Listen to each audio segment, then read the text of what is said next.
Student, परिश्रम school के इस वीडियो लेक्चर में आपका स्वागत है। आज हम देखेंगे इकाई 8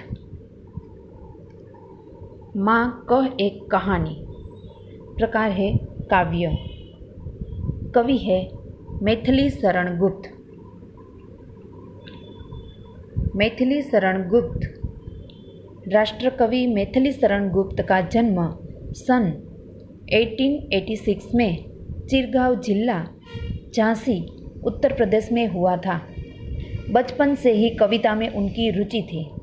आचार्य महावीर प्रसाद द्विवेदी की प्रेरणा से वे खड़ी बोली की ओर मुड़े और उनकी कविता में निखार आया। उन्होंने अपनी कविताओं में भारतीय जीवन को समग्रता से समझाने एवं प्रस्तुत करने का प्रयास किया है। खड़ी बोली हिंदी के आरंभिक अन्यायकों में से एक थे। साकेत गुप्त जी द्वारा लिखित महाकाव्य है। इसके अतिरिक्त यशोधरा, पंचवटी, भारत भारती तथा जयद्रथ वध आदि उनकी मुख्य काव्य कृतियाँ हैं। उनकी मृत्यु सन 1964 में हुई। कहा जाता है कि मरने वाले से बचाने वाला बड़ा होता है। यह युक्ति चरितार्थ हुई है गौतम बुद्ध के जीवन से। गौतम बुद्ध नाम आते ही हमें याद आ जाता है उसकी महानता। अब देखेंगे हम गौतम बुद्ध के जीवन के बारे में।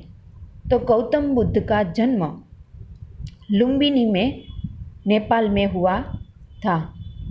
उनकी माता का नाम महामाया और पिता का नाम शुद्धोधन था, जो सांक्यगण राज्यों के महाराजा थे। उनके बचपन का नाम सिद्धार्थ था। सिद्धार्थ के जन्म के 7 दिन पश्चात उनकी माता का निधन हुआ, जिसके बाद उनका लालन पालन उनकी मौसी शुद्धोधन की दूसरी रानी गौतमी ने किया।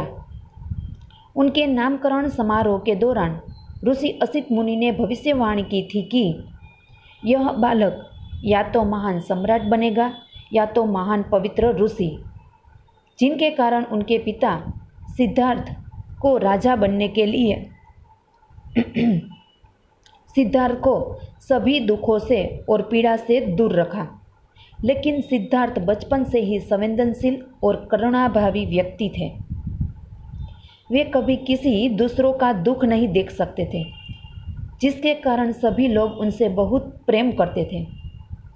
सिद्धार्थ ने गुरु विश्वामित्र के पास वेद पुराण और उपनिषदों के साथ युद्ध और कौशल्य विद्या की शिक्षा भी ली।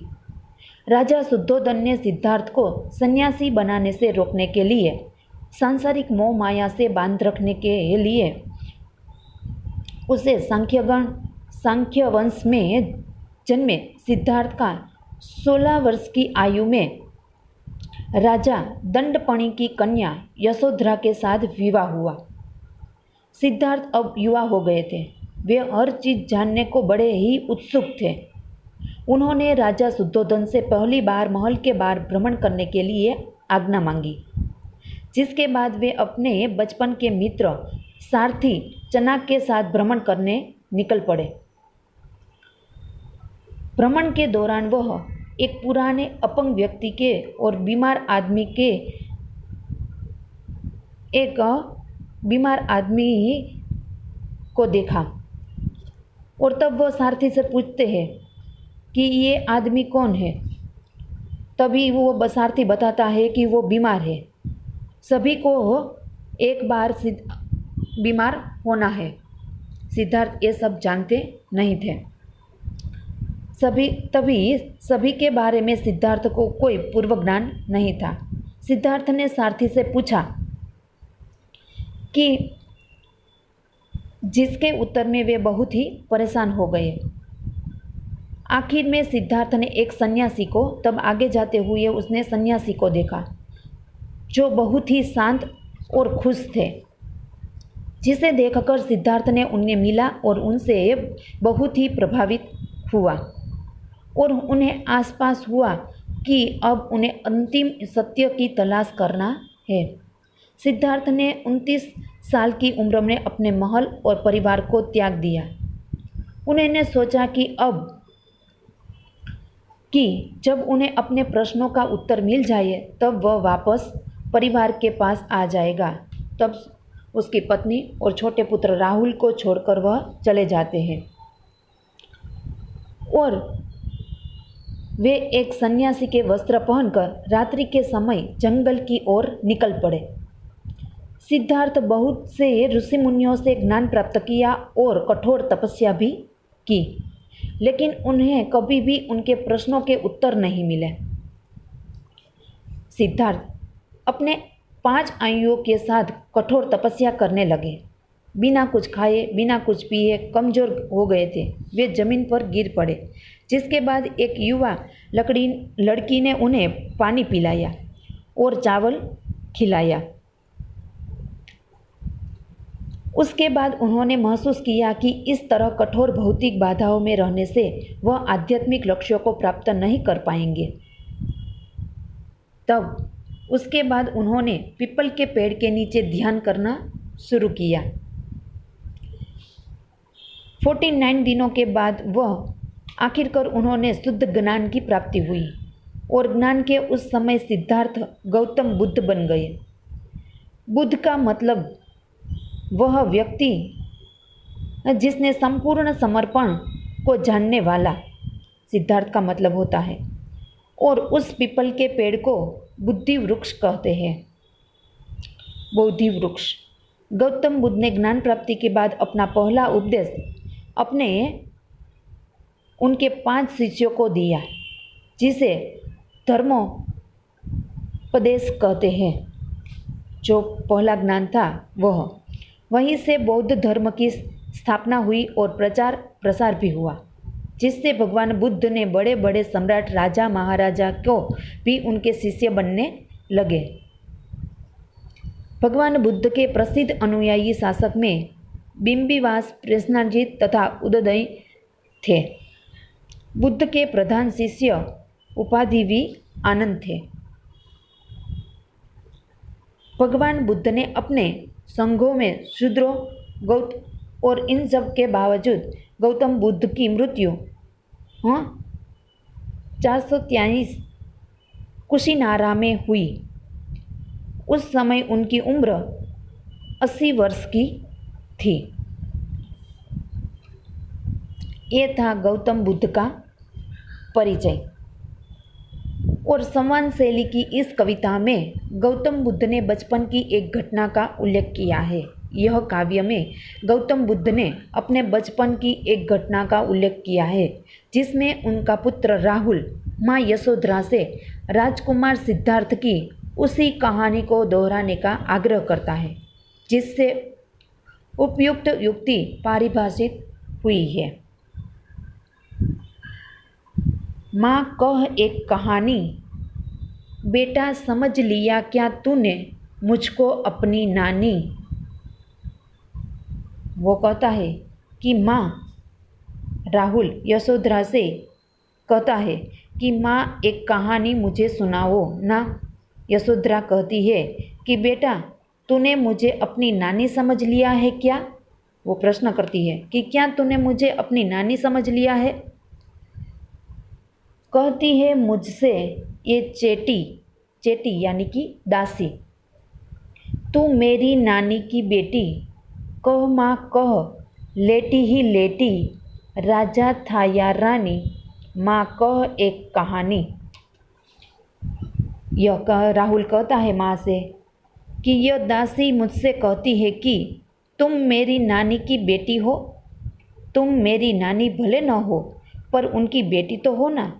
इसीलिए माँ मुझे कहानी सुनाओ ना। लेटे लेटे ही सही, पर मुझे कहानी सुनाओ कि एक राजा था, एक रानी थी। तू है हठी, मान घर, हठी यानी कि जिद्दी, मान धन यानी कि पुत्र मेरे। तू है हठी मानधन मेरे, सुन उपवन में बड़े सवेरे, उपवन यानी कि बगीचा, तात भ्रमण करते थे तेरे, तात यानी कि पिता, भ्रमण यानी कि घूमना, करते थे तेरे, जहाँ सुरभि मनमानी, सुरभि यानी कि खुशबू, सुगंध। वह कहता है कि मेरे बेटे तू बहुत जिद्दी है। अच्छा तो सुन, एक दिन बड़ी सुबह तेरे पिता बगीचे में घूम रहे थे। उस समय वातावरण में मनपसंद खुशबू फैली हुई थी। जहाँ सुरभि मनमानी, सुरभि यानी कि सुगंध, खुशबू, मनमानी, हाँ माँ यही कहानी। वो कहता है कि वह मनपसंद खुशबू खूब फैली हुई थी। हाँ माँ यही कहानी मुझे सुनाओ ना।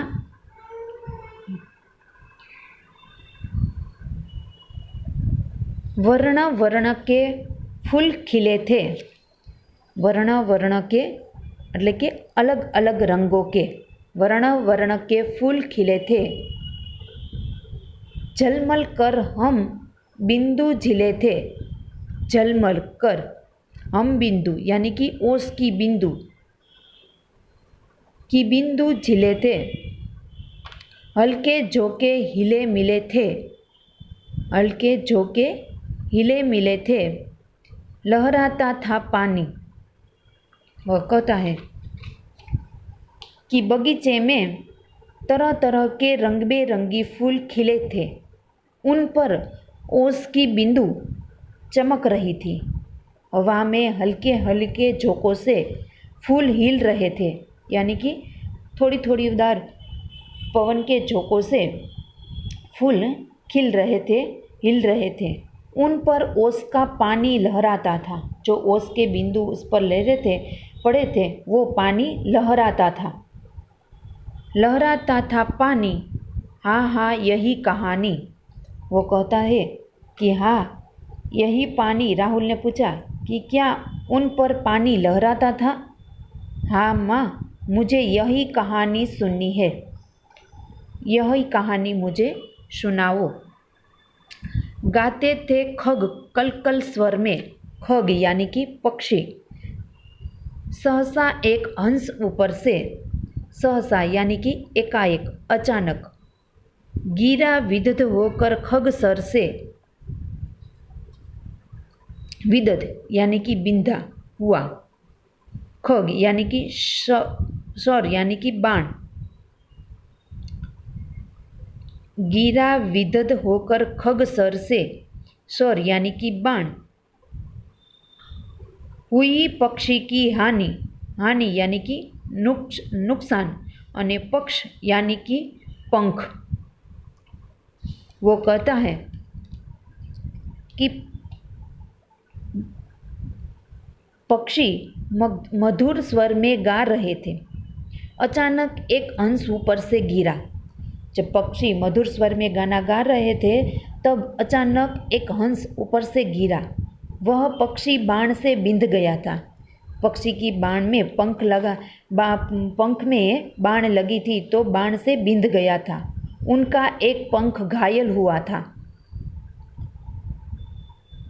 दुखी होकर हुई पख की हानि। पख यानी कि पंख की हानि, करुणा भरी कहानी।